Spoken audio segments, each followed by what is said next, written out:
Buenos días. Bueno, vamos a continuar con la unidad 3, que es estados contables. En esta unidad vamos a recordar algunas cuestiones, como por ejemplo todo lo que era el proceso contable, la captación de datos, cómo llegamos a lo que es nuestra información contable. Bueno, primero vamos a hablar de la captación de datos. Acuérdense que todos estos datos provienen de documentación respaldatoria, de operaciones y hechos, ¿sí? De transacciones con terceros, ya sean las ventas, las compras, internas, ya sean por desgaste de bienes de uso, y externos, el RECPAN. Bueno, a través del procesamiento de datos vamos a hacer una clasificación y agrupamiento de elementos patrimoniales que varían, registración de la variación patrimonial y almacenamiento. Después está el archivo y el control. Una vez terminado el procesamiento se hace la emisión de información a través de los informes contables, donde vamos a tener informes de uso interno, que habíamos dicho, tenemos todo lo que sean informes de gestión, y los informes de uso externo, que son los estados contables, información complementaria, anexos y notas e información adicional. Los informes contables internos. Habíamos dicho ya que todo lo que eran usuarios internos va a necesitar de esa información. Ahí, ¿qué podemos tener? Son informes que no van a ser públicos y que también pueden contener algunos datos no contables. Los informes contables constituyen solo una parte de los elementos de la demanda de actividad gerencial. Estos requieren, entre otras cosas, datos surgidos del sistema contable, los que aparecen en los estados contables, en los saldos de cliente, datos que no reflejan variaciones patrimoniales ya ocurridas, pero surgen del sistema administrativo integrado con los estados contables, otros datos preparados por el ente, por ejemplo, los presupuestos, otros datos recogidos del contexto, situación de los mercados, en donde se adquieren los insumos, la tasa de interés. ¿Cuál es el contenido y la periodicidad? Tanto el contenido como la periodicidad va a depender de las decisiones que los destinatarios deban tomar. Las necesidades informativas, consecuentemente, la relación costo-beneficio para su preparación y comunicación. Con respecto a la periodicidad, la dirección suele preparar informes mensuales. La información destinada a la toma de decisiones rutinarias deben estar permanentemente utilizadas y disponibles, por ejemplo, para decidir sobre la autorización de una venta de mercaderías a crédito, y hay que saber si hay clientes suficientes, si hay suficientes existencias de bienes de cambio, la parte del crédito no utilizada. La confección de los informes contables internos se aplican las normas propias de cada ente. Son informes no formales donde el diseño depende del ente. Bueno, entonces recuerden, los informes contables, los informes de uso interno van a ser con una periodicidad que va a depender del usuario, ¿sí? Pueden ser mensuales, semanales, eso va a depender de quién los necesite dentro de la empresa. No siguen las normas contables, siguen sus normas propias, no son formales y son para utilización interna. Los informes contables internos, informes de análisis, estos son algunos tipos, ¿sí? Informes de analistas de estados contables, indicadores de rentabilidad, solvencia, liquidez, etc. Planeamiento de inversiones, análisis de costo de los bienes producidos, comparaciones con valores presupuestados, cantidades producidas, costos unitarios, insumos incorporados en el proceso productivo, análisis crediticio de clientes, montos adeudados por los clientes, vencimientos e intereses pactados, cobrabilidad, deudas del ente, composición, vencimiento, intereses pactados, montos, proveedores, nivel de crédito otorgado, productos que proveen, campañas publicitarias ejecutadas, en ejecución y proyectadas, resultados obtenidos y separados. Estos son algunos tipos de informes que se pueden encontrar dentro de un ente.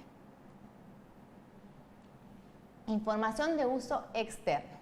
Ahí vamos a tener a los estados contables, ¿sí? ¿Cómo está compuesto un estado contable básico? En primer lugar tenemos el estado de situación patrimonial, donde vamos a tener información sobre la situación patrimonial descripta de manera que permite evaluar su capacidad para pagar sus obligaciones y vencimiento. Después tenemos el estado de evolución del patrimonio neto, que va a contener información sobre la evolución del patrimonio producida por transacciones con los propietarios y un resumen de las causas del resultado que les es asignable. El estado de resultados contiene información sobre la rentabilidad del ente y las causas que generaron el resultado del periodo, de manera que ayuda a determinar la solvencia del emisor y su capacidad de generar ganancias. El estado de flujo de efectivo contiene información sobre la evolución de la situación financiera del ente, descrita de modo que permita conocer las actividades de inversión y financiamiento y evaluar su capacidad de generar fondos para cancelar deudas y distribuir utilidades. Información complementaria y adicional. Hay identificación del ente emisor y del periodo cubierto por los estados contables, la unidad de medida, criterios de medición, composición y evolución de atributos de las partidas informadas en forma sintética, toda la información que colabore a una mejor comprensión de los estados contables o sea solicitada por organismos de control. Ahí hay que hacer referencia a que la información complementaria va a tener tanto cuadros como parte narrativa, ¿sí? O sea que ahí vamos a poder encontrar un resumen de todo lo que en otros estados son solamente montos, ¿sí? Ahí vamos a poder hacer una desagregación. La otra información adicional requerida o no por normas legales o contractuales, o sea, que puede ser obligatoria o no, empresas que cotizan en bolsa, información requerida por la Comisión Nacional de Valores. ¿Cuál es la periodicidad con la que se emiten los estados contables? Bueno, los estados contables son anuales, o sea, cada 12 meses, o también pueden ser intermedios cada 3 meses en el caso de, por ejemplo, entes que cotizan en bolsa, entidades financieras, ¿sí? ¿Cuáles son las formalidades que debe cumplir? Son diseñados de acuerdo a lo que establecen las normas contables, legales y profesionales. La responsabilidad por su preparación, los administradores del ente son los responsables por el establecimiento, el mantenimiento y las operaciones de su sistema contable, las informaciones que suministran a los accionistas y a las personas, en los estados contables y en otra información. Bueno, ahora vamos a cada uno de los estados por separado. En el estado de situación patrimonial, vamos a tener que se caracterizar los rubros que integran el estado y se enuncian su contenido.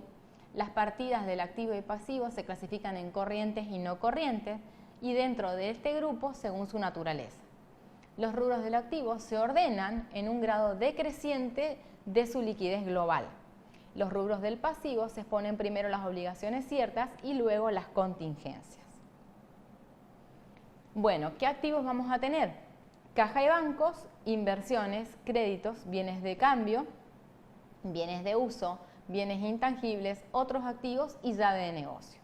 Dentro del pasivo vamos a tener deudas, que son obligaciones ciertas, determinadas o determinables, y las previsiones, que son obligaciones contingentes, importes destinados a hacer frente a situaciones contingentes que probablemente originen obligaciones ciertas para el ente. En el estado de evolución de patrimonio neto, vamos a tener que va a mostrar los cambios habidos durante el periodo del ejercicio económico en el patrimonio y sus componentes significativos, para cada uno de los cuales puede abrirse una columna.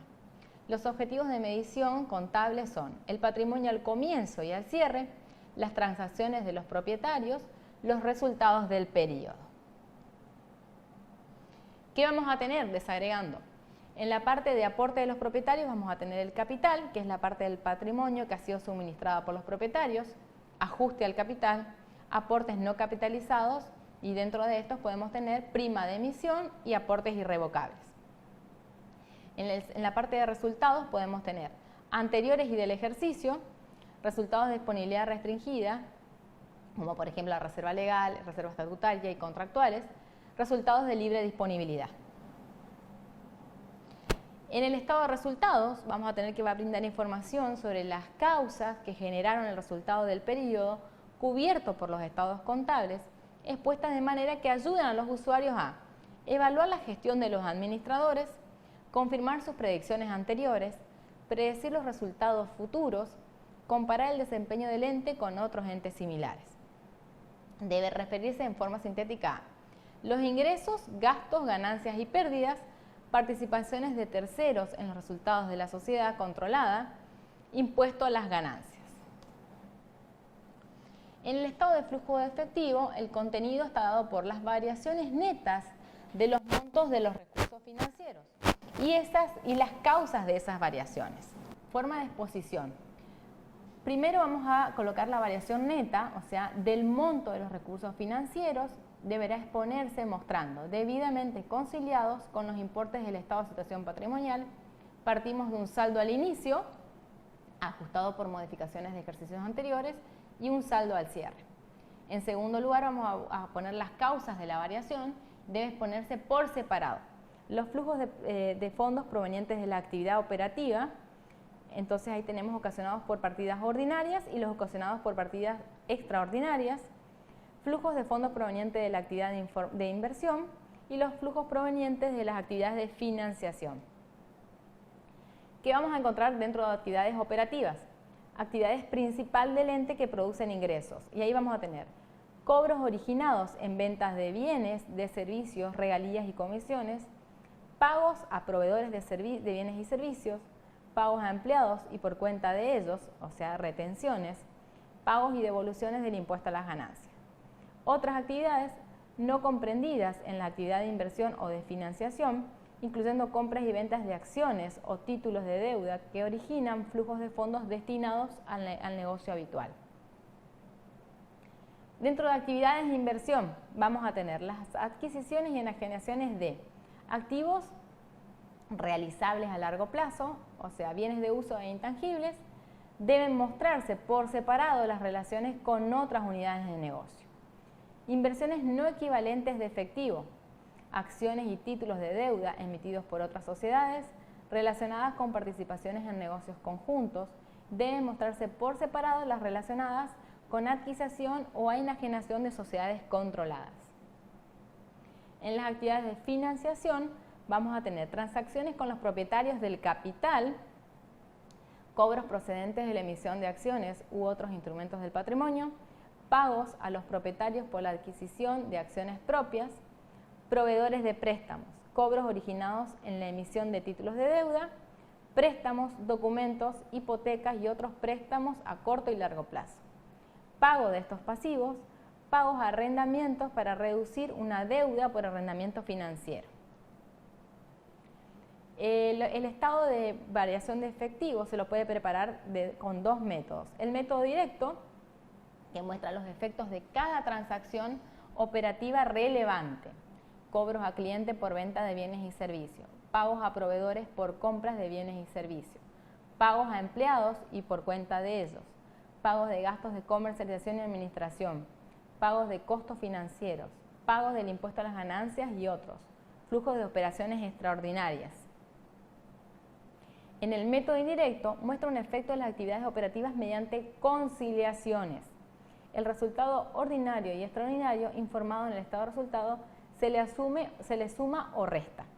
Los resultados que se devengaron en el periodo pero no motivaron flujo de fondos.